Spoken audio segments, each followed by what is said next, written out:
The first night of my marriage, my wife looked at me across the hotel suite, still in her white silk robe, and said, "Just because we're married doesn't mean you're entitled to my body. My body, my choice." The words weren't angry. They were calm, practiced, like she'd rehearsed them. I stood there in the room I had paid for, in the city we flew to for our honeymoon, realizing the marriage I had just committed my life to didn't look the way I thought it would.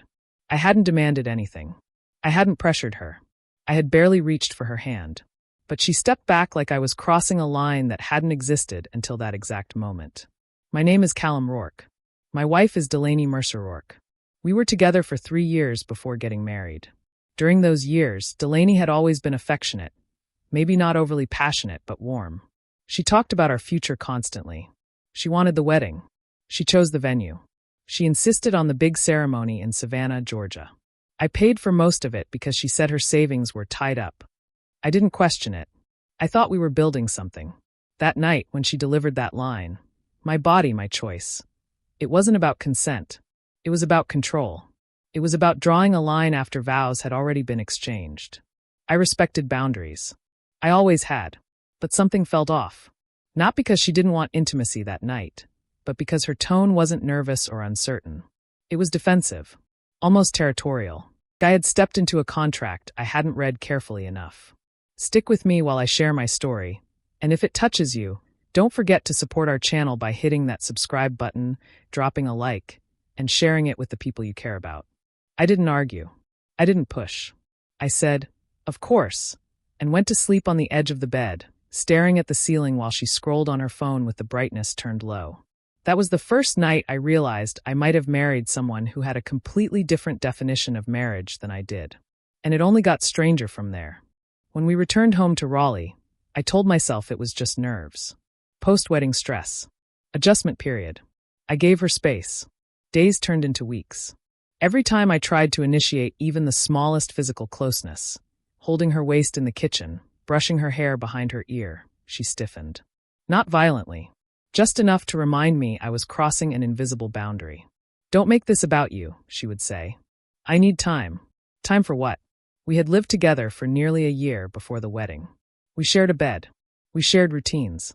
Nothing about our physical dynamic had been off before. But after the ceremony, something shifted. And it wasn't gradual.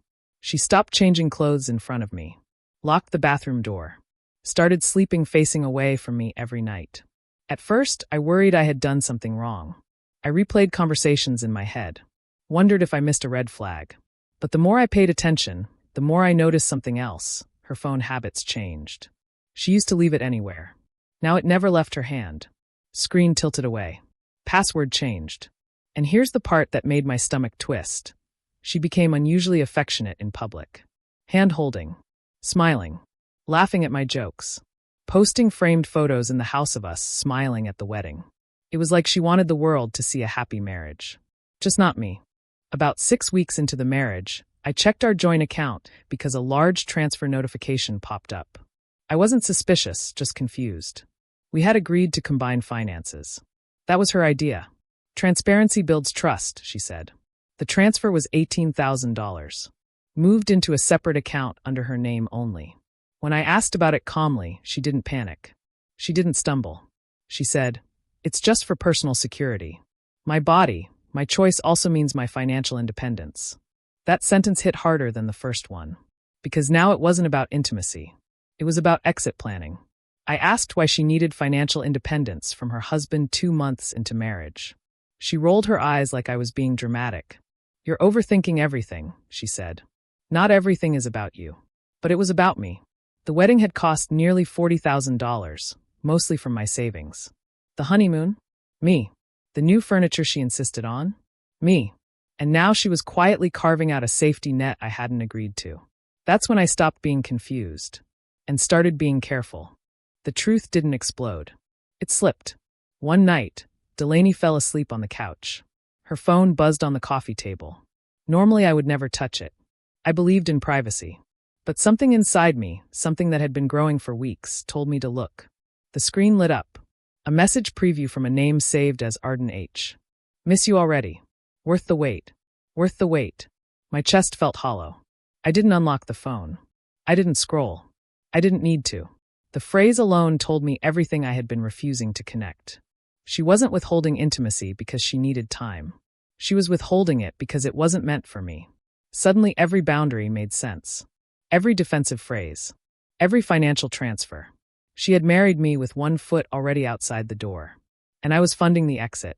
I put the phone back exactly where it had been. Sat in the dark. And for the first time since the wedding, I felt something sharp instead of confused. Not anger. Clarity. I didn't confront her that night. Because when someone thinks they're ahead of you, the smartest move isn't to react. It's to let them keep talking. I didn't confront Delaney the next morning. I made coffee like usual. Kissed her cheek lightly. Went to work. But inside, something had shifted permanently.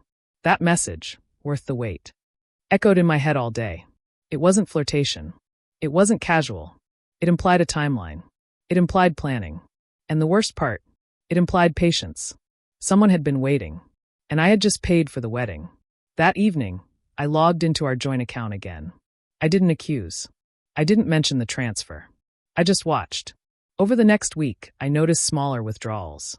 Not large enough to trigger alerts. Just consistent enough to form a pattern. 500 here. 800 there. Then I found something else. A storage unit payment. Monthly. Auto-drafted. I had never seen it before. When I casually asked if she'd rented storage for old furniture, she didn't hesitate. Some boxes from my old apartment. I forgot to mention it. Forgot. I didn't push. But I drove by the facility the following Saturday when she told me she was visiting her sister in Durham. Her car was there. She wasn't with her sister. And she wasn't alone. Arden Hayes wasn't just a name in her phone. He was real. Mid-30s. Well-dressed. The kind of man who looked like he practiced confidence in the mirror. I watched from across the parking lot as Delaney laughed. A genuine laugh. One I hadn't heard in weeks.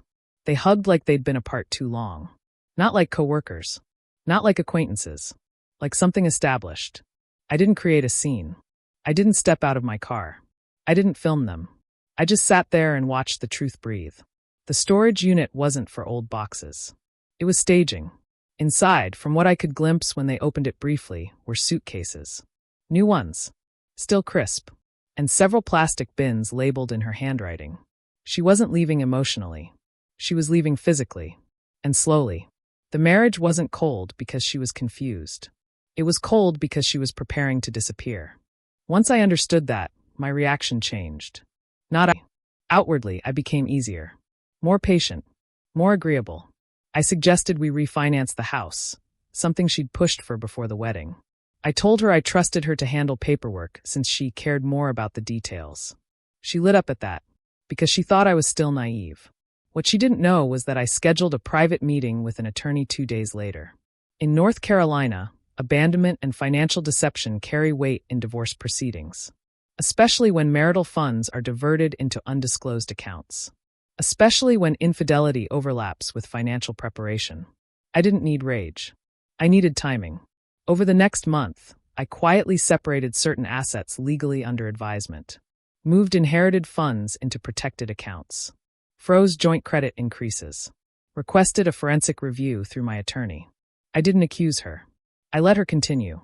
Because the more she transferred, the clearer the paper trail became.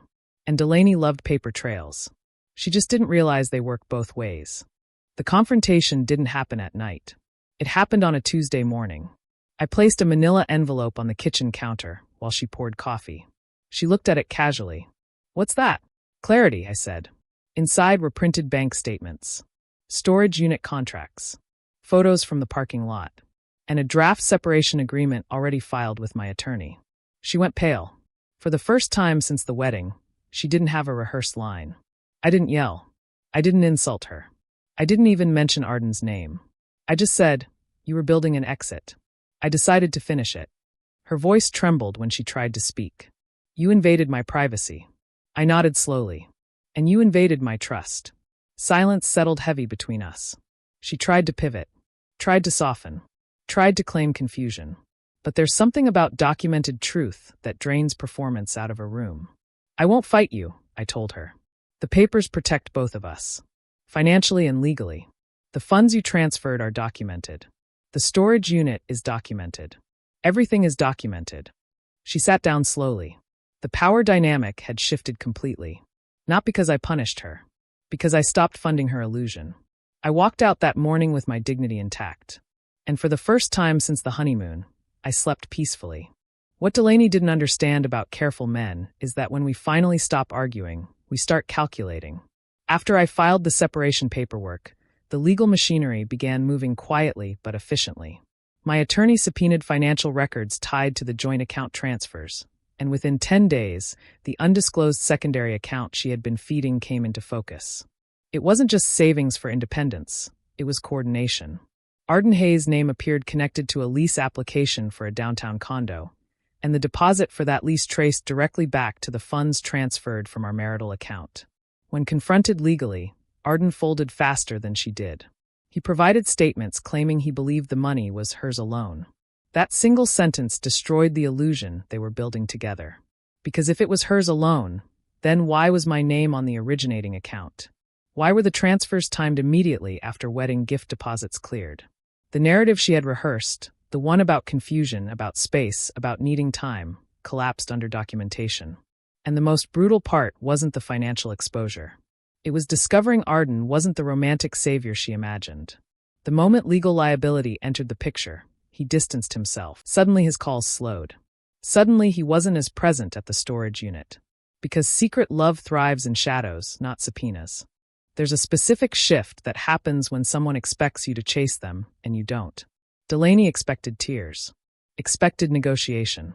Expected late-night emotional conversations about where we went wrong. Instead, she got silence and structure. The separation agreement outlined asset division clearly, referenced documented financial diversion, and proposed terms that were firm but fair. I didn't attempt to destroy her. I didn't try to take everything. I simply removed myself and secured what was legally mine. That balance unsettled her more than anger would have. One evening, about 3 weeks after filing, she asked if we could talk without lawyers. I agreed to meet in our living room. The same room where we had once opened wedding gifts. She looked smaller somehow.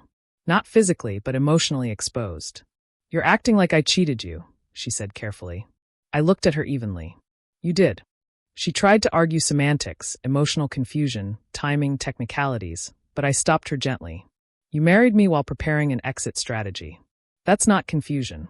That's calculation." Her composure cracked at that. For the first time, she didn't argue. She just stared at the floor, because she knew I wasn't pleading. I wasn't trying to fix it. I was closing it. North Carolina law is methodical. Financial misconduct during marriage carries consequences, especially when documentation exists. Because of the diverted funds and coordinated lease deposit, the court didn't view this as simple incompatibility. The judgment adjusted asset distribution accordingly. The funds transferred were credited back during settlement calculations. Legal fees were partially assigned based on findings of financial dishonesty. The condo lease? It fell apart when Arden realized he might be dragged into depositions. He stepped back completely. By the time mediation finalized, Delaney wasn't moving into a romantic downtown escape. She was moving into a modest apartment alone. The storage unit, once a symbol of secret preparation, became an inconvenience she had to empty by herself. I didn't attend the final signing emotionally. I attended it strategically. Signed calmly. No bitterness in my tone. No dramatic speeches. Just completion. And when the judge approved the agreement, it wasn't revenge that filled my chest. It was relief. Because justice doesn't always roar. Sometimes it just corrects the ledger. Months later, I sold the house. Not out of spite, out of clarity. I moved closer to my brother near Asheville and began consulting independently, something I had postponed for years because marriage felt like permanence. The irony wasn't lost on me. The physical intimacy she withheld turned out to be the least important part of the betrayal. It wasn't about touch. It was about truth. About entering a commitment while planning a departure. I stopped asking myself what I did wrong. I started asking better questions.